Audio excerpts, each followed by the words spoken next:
ഉത്തര കേരളത്തിലെ കണ്ണൂർ ജില്ലയിലെ തളിപ്പറമ്പിൽ സ്ഥിതി ചെയ്യുന്ന മഹാശിവക്ഷേത്രമാണ് രാജരാജേശ്വര ശിവക്ഷേത്രം. കേരളത്തിലെ പുരാതനമായ 108 ശിവക്ഷേത്രങ്ങളിൽ ഒന്നായി ഈ ക്ഷേത്രത്തെ കാണുന്നു. ഏറ്റവും പുരാതനമായ ശക്തിപീഠങ്ങളിൽ ഒന്നായി കരുതപ്പെടുന്നു. സതീദേവിയുടെ സ്വയം ദഹനത്തിനും ശിവന്റെ താണ്ഡവ നൃത്തത്തിനും ശേഷം സതീദേവിയുടെ തല വീണത് ഇവിടെയാണ്.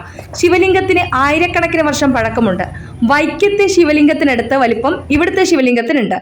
കൂടിയാട്ടവും ചാക്യാർകൂത്തും അവതരിപ്പിക്കുന്നതിനുള്ള ഒരു പുണ്യസ്ഥലം എന്ന നിലയിൽ രാജരാജേശ്വര ക്ഷേത്രത്തിന് ഗണ്യമായ സാംസ്കാരിക പ്രാധാന്യമുണ്ട്.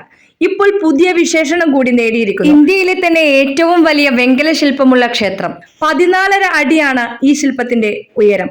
3.5 വർഷമെടുത്താണ് ശില്പി ഉണ്ണീക്കാനായി ഈ ശില്പം പൂർത്തിയാക്കിയത്. ഏകദേശം 4200 കിലോക്ക് മുകളിൽ ഭാരം ഈ ശില്പത്തിനുണ്ട്. വിശ്രമിക്കാനുള്ള സൗകര്യവും ഇവിടെ ഒരുക്കിയിട്ടുണ്ട്. കണ്ണൂർ ജില്ലയിൽ വരികയാണെങ്കിൽ ഈ ക്ഷേത്രത്തിൽ തൊഴാതെ പോകരുത്. ഉച്ചയ്ക്കുള്ള പ്രസാദ ഊണും ഇവിടെയുണ്ട്.